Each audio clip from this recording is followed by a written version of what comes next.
so I want to make sure that you are taking the right steps in terms of best practice so you can avoid some very common hiring pitfalls that I'm seeing.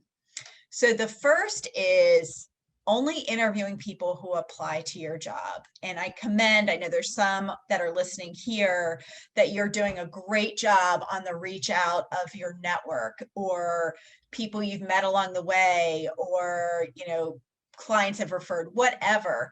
I know I often get pushback from people, or I have over the years, that it's like, oh, but what if it's a client and we don't know how to handle that? Even if I'm not retained by you, helping you with a role, you can always send them to me and I'll be happy to say, hey, I'm working with your firm, XYZ firm, and I'm in the process of reviewing resumes. And if we think it's a fit, we'll contact you for an interview. Or I've done what I want to say, sort of complimentary interviews as well. So there's always a way around that, but still statistically 70 to 80% of hires are happening through a network versus someone who's applying to your job very cold. So sort of a cold job seeker in that active job posting.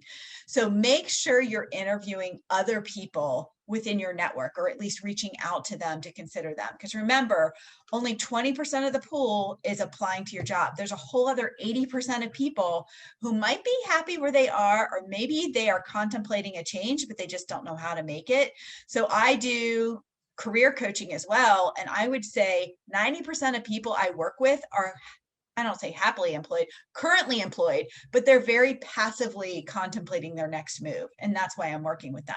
So to not utilize LinkedIn or to not utilize your firm employees or your network, you're really missing out on someone who could be a great next employee for you.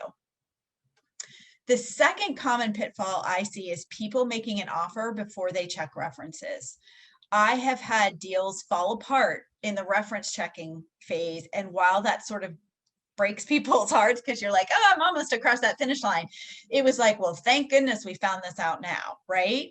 At a minimum, you want to make sure your verbal offer or your offer that's going out in writing says it's contingent upon satisfactory completion of reference checks and background check.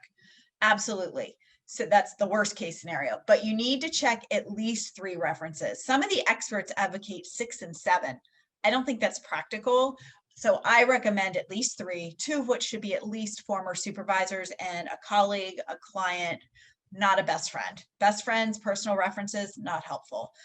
Sometimes we have to get a little creative when people have been self-employed, and I'd be happy to talk you through that, but you want to make sure you are doing a full reference check. And I know the form is on the Kajabi site, but we'll make sure you know where it's located or can send it out again. And it's a very simple form to walk through. And if you have any questions, if you haven't done one before, I'll be happy to kind of role play with you or just walk you through that process.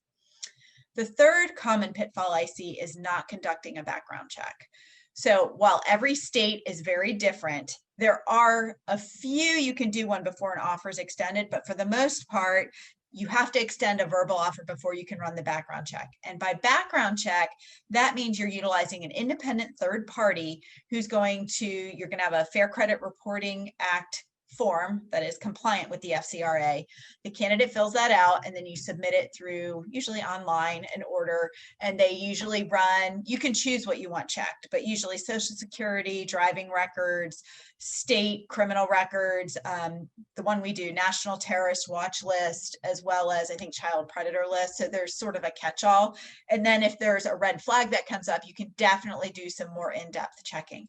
But at a very minimum, you should do that basic check, because one, you don't want to get burned, right? You have liability as an owner for having a safe workplace. That actually falls under OSHA as well.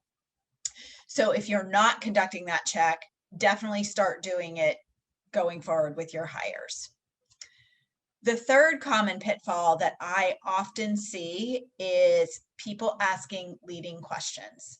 So let's say you need someone with high follow through and you're telling them about the job, and then you say, well, I need someone who has really high follow through. You can do that, right?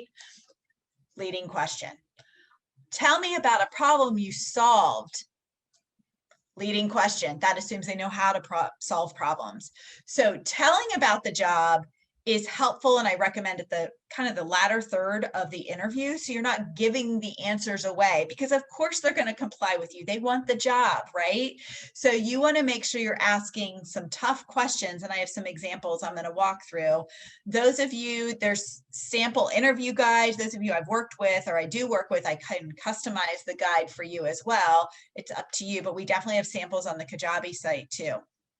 So you want to make sure you're asking really thought-provoking questions and not being afraid to ask follow-up questions as well.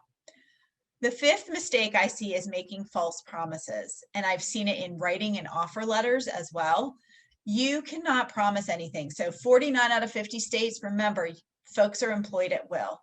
To promise a promotion, to promise even a reevaluation of someone's pay, what you can do is say, typically we review, or we may review your compensation in 6 months to see if goals have been achieved, and you may be eligible for an increase in pay at that time. So write this down, make sure you use the word may, not will, and that should flow into all your policies too. If anything I learned from an employment attorney, it was that you never want to make these false promises. Sure, there are really unique situations where you might be setting up an employment contract. Let's say you're going into business with another attorney, or they're bringing a book of business over, and then you definitely want to really work with an employment attorney to carefully craft that. But generally speaking, that's not a part of the offer letters, and we want to make sure we're not making any false promises there.